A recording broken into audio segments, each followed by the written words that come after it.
ఈరోజు నెల్లూరు నగర కార్పొరేషన్ సంబంధించి డీలిమిటేషన్ ప్రక్రియ జరిగిన తీరుకు నిరసనగా ఈరోజు హైకోర్టు ఆఫ్ ఆంధ్రప్రదేశ్ ఇచ్చినటువంటి స్టే ఏదైతే ఉందో అది ఒక కీలక పరిణామం అని చెప్పి నేను మీడియా సమావేశాన్ని ఏర్పాటు చేయడం జరిగింది. ఈరోజు ప్రజాస్వామ్యంలో ఎన్నికలు అనేవి ఎంత ముఖ్యమో అవి జరిగే విధానం కూడా అంతే పారదర్శకంగా, అంతే న్యాయబద్ధంగానూ అన్ని వర్గాల ప్రజలకు సమాన న్యాయం కలిగే విధంగా ఉండాలనేదే మా ఆలోచన. కానీ నెల్లూరు నగర కార్పొరేషన్ సంబంధించినటువంటి వార్డుల పునర్విభజన జరిగిన తీరు చూసుకుంటే ఎక్కడ కూడా ప్రజల యొక్క అభిప్రాయాలు తీసుకోవడం కానీ, ఎక్కడ కూడా స్థానిక సమస్యలను పరిగణనలోకి తీసుకోవడం కానీ, ఎక్కడ కూడా రిజర్వేషన్ సంబంధించిన అంశాలను కూడా పరిగణనలోకి తీసుకోకుండా కనీసం జనాభా సమతుల్యతను కూడా పాటించకుండా పునర్విభజన చేశారనే ఆలోచనతోనే ఈరోజు మేము ఒక హైకోర్టుని ఈరోజు ఆశ్రయించడం జరిగింది.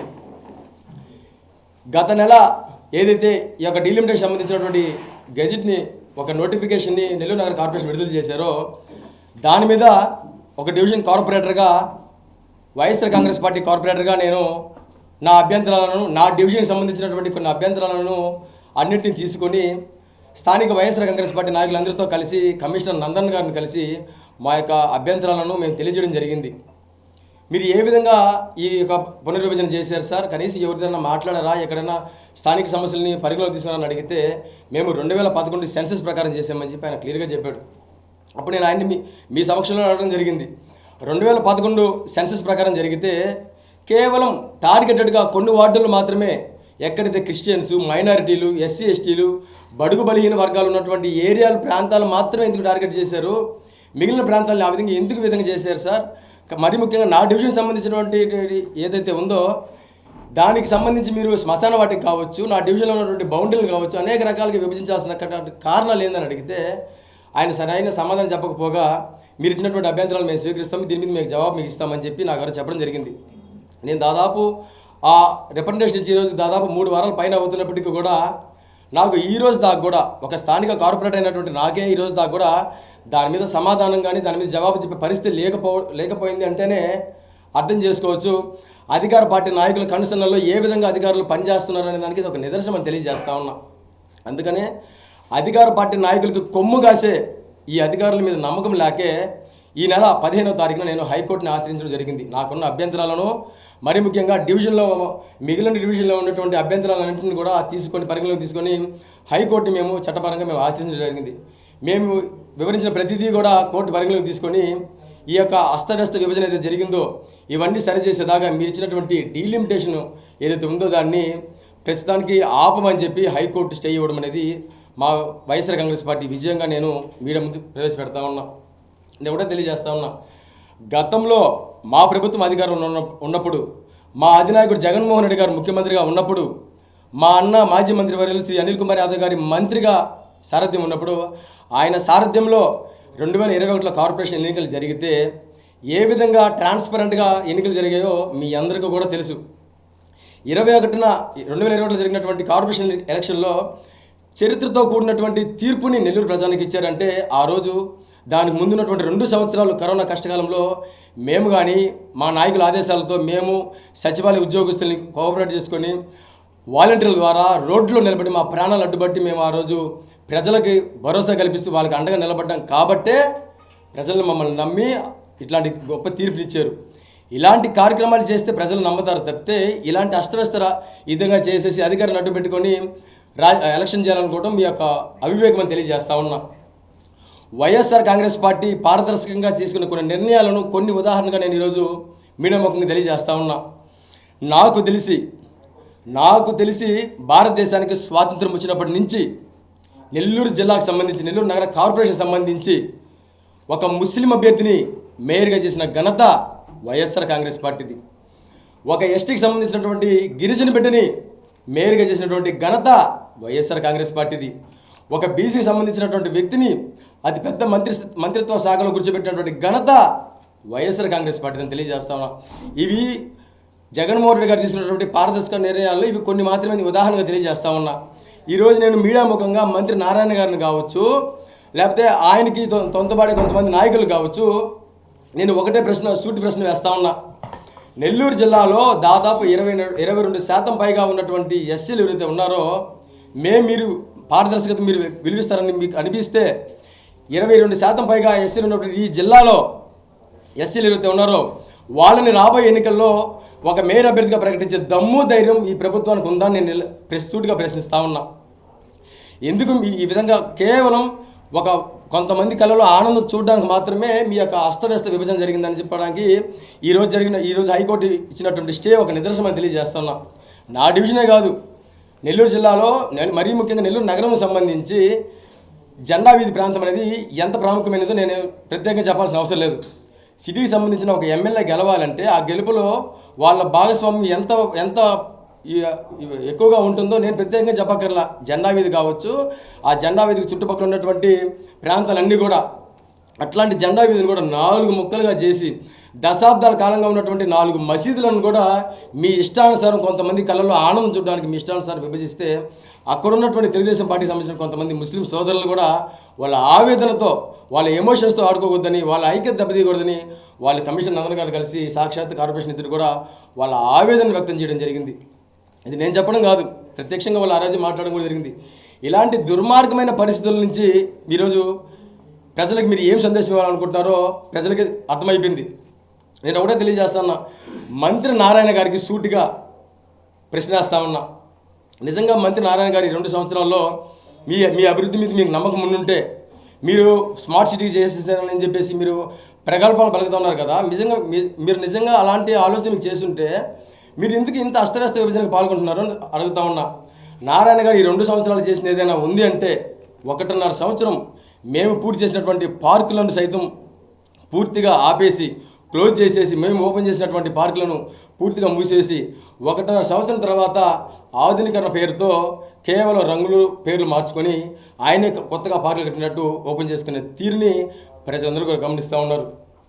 ఈ 2 సంవత్సరాల్లో నారాయణ గారు 2 సార్లు 3 సార్లు సింగపూర్ పోయించాడు. ఆయన ఈరోజు ఆయన సింగపూర్ పోయించి ఏం చేశాడా అంటే మైపాటి గేట్ కూడా కంటైనర్లు పెట్టి దాదాపు తెలుగుదేశం పార్టీ సంబంధించిన కార్యకర్తలనే వాళ్ళ వ్యాపారాలు చేసుకున్న పరిస్థితులు వాళ్ళ రోడ్లు పాలు చేసిన అభివృద్ధి నారాయణ గారు చేసినటువంటి అభివృద్ధి.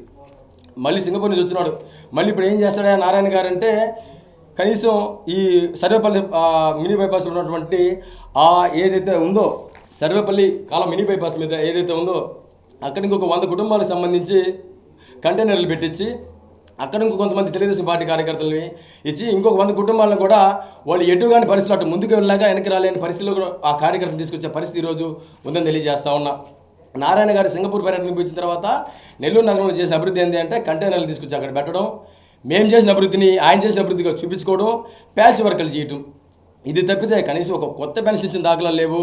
కనీసం వాళ్ళు ఇచ్చిన హామీలు ఏ ఒక్కటి హామీ అమలుపరచలేదు. ప్రజలకి మభ్యపెట్టే కార్యక్రమం తప్పితే ఏమీ చేయలేదు. నాకు ఆలోచన, ప్రజా వ్యతిరేకత, ఓటమి భయం ఇవన్నీ పట్టుకున్నాయి కాబట్టే కేవలం వీళ్ళ సొంత ఆలోచనలకు అనుగుణంగా వీళ్ళ స్వార్థంతో కూడినటువంటి రాజకీయ నాయకులకి ఏదో ఒక రకంగా పట్టం కట్టాలనే ఒక ఆలోచనతోనే ఇక పునర్విభజన జరిగిందని చెప్పుకున్నాను.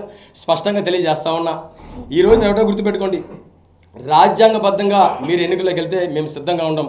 అలా కాకుండా మీ అధికార అహంకారంతో మీరు కానీ అహంకారంతో మీరు కానీ ముందుకెళ్తామంటే మాత్రం వైఎస్ఆర్ కాంగ్రెస్ పార్టీ నాయకుడిగా జగన్మోహన్ రెడ్డి గారి వీరాభిమానిగా మీ యొక్క అధికార అహంకారాన్ని అడ్డుకోవడానికి ఎప్పుడు ముందుంటారని కూడా నేను మీడియా ముఖంగా తెలియజేస్తూ, ఇక నుంచైనా సరే కమిషన్ నందన్ గారు ఈ యొక్క విభజనని ఏదైతే హైకోర్టు స్టే ఇచ్చిందో ఆ హైకోర్టు ఉత్తర్వులను తీసుకొని వాటిని గౌరవిస్తూ ఏదైతే సలహాలు సూచనలు కోర్టు ఇస్తుందో ఆ సలహా సూచనల ద్వారా రాజకీయాలకు అతీతంగా ప్రజా సంఘాలను ప్రతి ఒక్కరి అభిప్రాయాలను తీసుకొని ఈ యొక్క పునర్విభజన ఏ ఒక్క రాజకీయ పార్టీకి అనుకూలంగా కాకుండా నిష్పాక్షికంగా ఈ యొక్క పునర్విభజన జరగాలనేది మా ఆలోచన.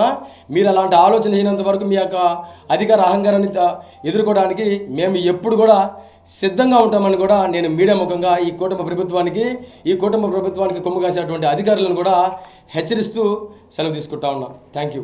నుంచి నేను ఒక్కనే వేశానన్నా, ఎందుకంటే నేను పార్టీకి వ్యతిరేకంగా పోలేదు. పార్టీకి అనుకూలంగానే నేను వైఎస్ఆర్ కాంగ్రెస్ పార్టీ కార్పొరేటర్గా ఏదైతే నన్ను ప్రజలు జగన్మోహన్ రెడ్డి గారు గుర్తు మీద నన్ను గెలిపించారో నా డివిజన్ సంబంధించినటువంటి ఫస్ట్ అబ్జెక్షన్ కూడా మున్సిపల్ కార్పొరేషన్లో నేనే రేజ్ చేశాను. ఫస్ట్ నేనే మున్సిపల్ కార్పొరేషన్ కమిషనర్ గారిని కలిసి నేనే రేజ్ చేశాను ఆ కంప్లైంట్ని. రేజ్ చేసిన తర్వాత నాకు సరైన సమాధానం రాకపోవడం వల్లనే నా డివిజన్ తరఫున కార్పొరేటర్గా నేను హైకోర్టుకు వెళ్ళడం జరిగింది. నేను వెళ్ళిన తీరు కూడా నా వెనక వైఎస్ఆర్ కాంగ్రెస్ పార్టీ నాయకులు, కార్యకర్తలు, ప్రతి ఒక్క జగన్మోహన్ రెడ్డి గారు అభిమాని ఉన్నాడనే ధైర్యంతోనే ఇట్లాంటి ఒక నిర్ణయానికి, ఇట్లాంటి ఒక అధికార అహంకారంతో తీసుకున్నటువంటి నిర్ణయానికి నేను ఎదురు వెళ్ళడం జరిగింది. ఆ ఎదురు వెళ్ళిన దానికి హైకోర్టు కూడా స్టే ఇవ్వడం జరిగిందన్న. ఉండి ఎవరు వేసారు అనేది చెప్పడానికి నాకు వచ్చిన అభ్యంతరాలు ఏం లేదు. ఉన్న నిజాలు మీడియా సాక్షిగా నేను నిజాలు మాట్లాడాలి కదా. దీనికి సంబంధించినటువంటి పిటిషనర్గా ఊటుకూరు నాగన్న నేను, అడ్వకేట్గా శశిధర్ రెడ్డి గారు అనే ఒక లాయర్ ద్వారా హైకోర్టులో నేను ఇవ్వడం జరిగింది. అది క్లియర్గా ఉంది. ఈరోజు సాయంత్రానికి మీకు ఆ కాపీ ఆర్డర్ కూడా హైకోర్టుకి ఆర్డర్ కూడా వస్తుంది. ఆర్డర్ని కూడా నేను మీడియా సమక్షంలో నేను ఇవ్వడం జరుగుతుంది. సో ప్రోద్బలం అంటే నాకు పార్టీ అండగా ఉందనే ధైర్యంతోనే నన్ను ఓట్లు వేసి గెలిపించినటువంటి ప్రజల పక్షాన్ని నిలబడి నేను ధైర్యం చేసి నేను ముందుకెళ్ళాను తప్పితే ఒక ప్రోద్బలంతోనో లేదా ఒకటి చెప్తే వెళ్ళడమో లేదా ఇంకొకటి చెప్తే ఆగడం అనేది ఉండదు. ఎందుకంటే నేను ఒక కార్పొరేటర్ని. నా డివిజన్ ప్రజలకి ఏదైనా కష్టం వస్తే అధికారం ఉన్నా లేకపోతే నిలబడడం నా కర్తవ్యం. వాళ్ళకి జవాబుదారీగా ఉండడం అనేది నా బాధ్యత. కాబట్టి నేను ఆ బాధ్యత గురించి ముందుకెళ్ళాను. నేను వేసిన దానికి హైకోర్టు స్టే ఇచ్చింది.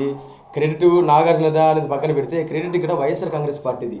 జిల్లాలో ఉన్నటువంటి ప్రతి ఒక్క వైఎస్ఆర్ కాంగ్రెస్ పార్టీ జెండా మోసే ప్రతి ఒక్క జగన్మోహన్ రెడ్డి గారి అభిమానిది క్రెడిట్. ఒక నాగార్జునదే కాదు. నేను ఏ ధైర్యం వెళ్ళాను అంటే వీళ్ళందరూ నా వెనక ఉన్నారని ధైర్యం నేను వెళ్ళా. ఒక కార్పొరేటర్ తాగాలంటే ప్రజాస్వామ్యంలో ఒక కార్పొరేటర్ కాదు, ఒక సామాన్యుడు తెలుసుకుంటే ఏమైనా చేయగలడు అనే దానికి కూడా ఇది ఒక నిదర్శనం అని తెలియజేస్తా ఉన్నా. ముఖ్యంగా నా డివిజన్లో ఉంది. దాంతోపాటు నేను జెండా వీధికి ఇప్పుడు చెప్పాను, జెండా వీధిలో ఉంది. పక్కన ఉన్నటువంటి 8వ డివిజన్ని 3 ముక్కలు చేసి దాని పక్కన అనుకున్నటువంటి 10వ డివిజన్ కూడా యథాప్రకారం పెట్టారు. జెండా వీధిలో ఉన్నటువంటి 40 ఆ చుట్టుపక్కల ప్రాంతాలన్నింటిని కలిపి ముస్లిం హోటళ్ళు కావచ్చు, ఆ చుట్టుపక్కల ప్రాంతాలన్నింటిని కూడా 4 విధాలుగా విభజన చేశారు. కానీ అక్కడే ఉన్నటువంటి డిప్యూటీ మేయర్ వార్డుని మాత్రం అట్లాగే పెట్టి ఇట్లా అస్తవ్యస్తంగా ఎక్కడ కూడా నేను చెప్పేది ఏంటంటే జనాభా సమతుల్యత మీరు విభజించేటప్పుడు కనీసం అక్కడ స్థానిక సమస్యలను, ప్రజల యొక్క అభిప్రాయాలను, ఇవన్నీ అభ్యంతరాలను స్వీకరించి చేయలేదనేది మా అభిప్రాయం. మీరు ఇప్పటికైనా అలా చేయనమనే మేము ముందుకెళ్ళాము కానీ తప్పితే ఎన్నికలకు కానీ మేము దేనికి కూడా వెనకడికి వేసేది లేదు. ఎందుకంటే ప్రజాస్వామ్యం ముందుగానే చెప్పే ప్రజాస్వామ్యంలో ఎన్నికలు ఎంత ముఖ్యమో అవి జరిగే విధానం కూడా అంతే న్యాయబద్ధంగా ఉండాలనేదే మా అభిప్రాయం. మా వైఎస్ఆర్ కాంగ్రెస్ పార్టీ విధి విధానాలు కూడా అవే తెలియజేస్తా ఉన్నాం. Marvelous infrastructure, tech-enabled learning, excellent placements records, Center of Excellence in Engineering and Innovation, vibrant campus life, state-of-the-art sports facilities, Adi Shankara College of Engineering and Technology Autonomous, Gudur, Tirupati District, Andhra Pradesh, India. Dreams become reality with a perfect platform. Give wings to your ambition. Ignite it with power, with creativity. Let it fly high to reach the sky. Let your passion be high. Take you places. Script